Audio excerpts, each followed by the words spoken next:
নমস্কার বন্ধুরা, প্রেরণা বাংলা মোটিভেশন চ্যানেলের আজকের পর্বে সবাইকে আমন্ত্রণ। আপনার মনটি বড্ড খারাপ হয়ে রয়েছে, কারণ আপনি যাকে আপনার সব থেকে বড় বন্ধু ভেবেছিলেন, আপনার হিতৈষী ভেবেছিলেন, সেই আপনার অপকার করলো, আপনার ক্ষতি করলো, আপনার বিশ্বাস ভঙ্গ করে আপনাকে কষ্ট দিল। আপনি মনে মনে ভাবছেন যে আপনি আর কাউকে বিশ্বাস করবেন না, সবাই খারাপ। এই ভেবে আপনি বন্ধ ঘরে নিজেকে গুটিয়ে নিয়েছিলেন। আচ্ছা বলুন তো, আপনার বিশ্বাস ভঙ্গ যিনি করলেন, তিনি এই সুযোগটা পেলেন কি করে? আপনার জীবন, আপনার বিশ্বাস, আপনার ভরসা, সে তো আপনার কাছে মহামূল্যবান। তাকে খুব সাবধানে, খুব আলগোছে রাখতে হয়। তাকে যথেচ্ছভাবে ব্যবহার করলে সে তো ভাঙবেই।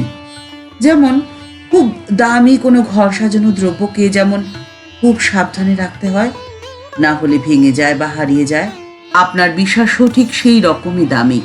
তাই তাকে যত্ন করে রাখতে জানতে হবে আপনাকেই। আর তাই তো মা বলেছেন, সংসারে সবার প্রতি তোমার কর্তব্য করবে, কিন্তু ভালোবাসবে, ভালোবাসবে একমাত্র ভগবানকে। ভগবান ছাড়া আর কাউকে ভালোবাসো না, তাহলে কষ্ট পাবে। সংসারের নিয়ম যে বড়ই গোলমেলে। আপনার সুহৃদ সেজে কে আপনার ক্ষতি করছে সেটি বোঝা বড়ই মুশকিল। আপনার সামনে সুমধুর কথা বলে আপনার মন জয় করে নেওয়া মানুষটি কি সত্যিই আপনার জন্য খুব চিন্তা করে? সে বিচার আপনি কখনোই করতেই পারবেন না। আপনার সত্যিকারের বন্ধুকে, সে ভাবনা আপনি কখনোই ভাবতে যাবেন না। আপনি ঈশ্বরের উপর নির্ভর করে থাকুন। আপনি যদি ঈশ্বরের উপর নির্ভর করেন, তাহলে তিনি সঠিক সময় সঠিক মানুষটিকে এনে দেবেন আপনার কাছে। সময় বড়ই বিচিত্র। সময় যেমন সব থেকে বড় শিক্ষক, ঠিক তেমনভাবেই চিকিৎসক, আবার জজ সাহেবও বটে। শোকের সাগরে ডুবে থাকা মানুষটিকে পথের সন্ধান দিতে পারেন একমাত্র সময়। 1885 সালের 13 জুন দক্ষিণেশ্বরে ঠাকুরের কাছে এসেছেন শোকাতুরা ব্রাহ্মণী। পরবর্তীকালে যিনি গোলাপ মা নামে রামকৃষ্ণ ভক্তমণ্ডলীতে পরিচিতা হয়েছিলেন। কিছুদিন আগে তার একমাত্র কন্যার মৃত্যু হয়েছে। শোকাতুরা রমণী এসেছেন ঠাকুরের কাছে সান্ত্বনা পেতে। ঠাকুর তাকে একটি গল্প বলছেন। ঠাকুর বলছেন, কৈলাসে শিব বসে রয়েছেন, নন্দী কাছে আছেন। এমন সময় একটা ভারী শব্দ হলো। নন্দী জিজ্ঞাসা করলেন ঠাকুরকে, ঠাকুর, এ কিসের শব্দ হলো? শিব বললেন, রাবণ জন্মগ্রহণ করলেন, তাই শব্দ।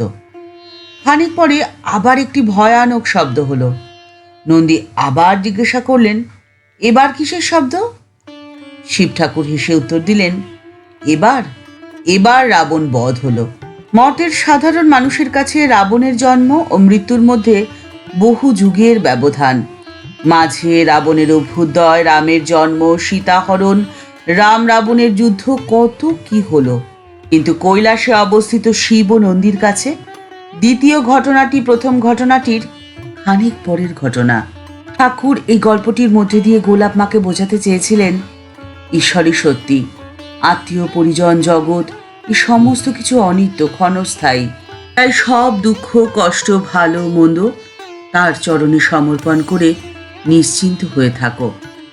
আজকে যিনি আপনার ক্ষতি বা আপনার অপকার করে নিশ্চিন্তের হাসি হাসছেন, সময় তাকে দেবে উচিত জবাব। বেদান্ত মতে ব্যক্তি মানুষ 3টি স্তরে গঠিত। প্রথম, তার স্থূল দেহ বা বাইরের খোলটা, যা পরিবর্তনশীল ও নশ্বর। দ্বিতীয়, তার দেহের মধ্যে অবস্থিত তার সূক্ষ্ম দেহটি, যা তৈরি হয়েছে তার মন বুদ্ধি ও অহংকার দিয়ে।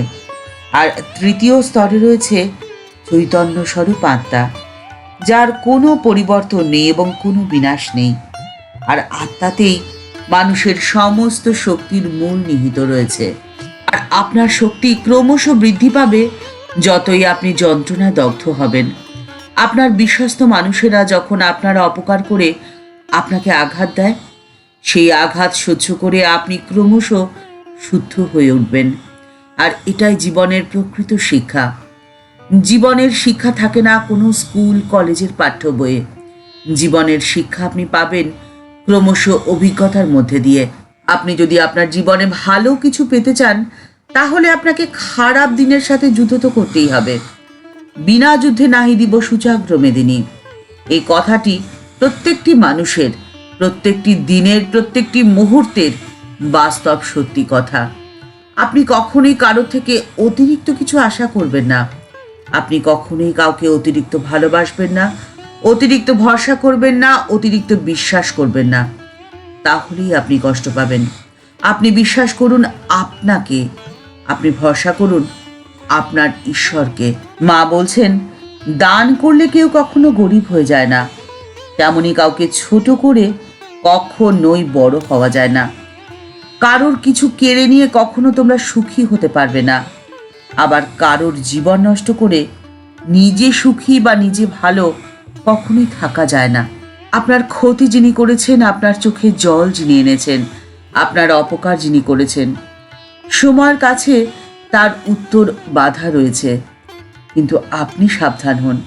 ঠাকুর বলছেন, তুমি জীবনে যে কাজই করো না কেন, মনকে সব সময় ঈশ্বরের কাছে সমর্পিত রেখো। তাহলে দেখবে মনে শান্তি আর সাহস পাবে এবং সব কাজে সব সময় সফলতা আসবে।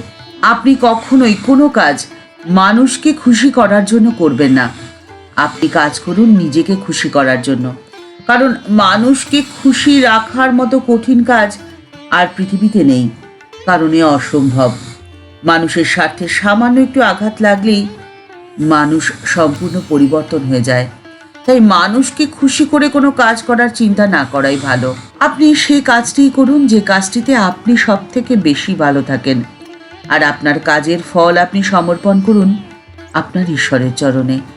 তাহলে আপনি থাকবেন সব সময় শান্তিতে। ঠাকুর, মা ও স্বামীজির চরণে প্রণাম জানিয়ে আজকের পর্ব এখানেই শেষ করছি। দেখা হচ্ছে পরের পর্বে।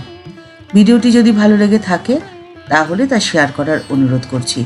আর আমাদের এই চ্যানেলটি ভালোবেসে যারা এই পরিবারের সদস্য হয়ে গেছেন তাদের জানাই ভালোবাসা, শ্রদ্ধা, প্রণাম।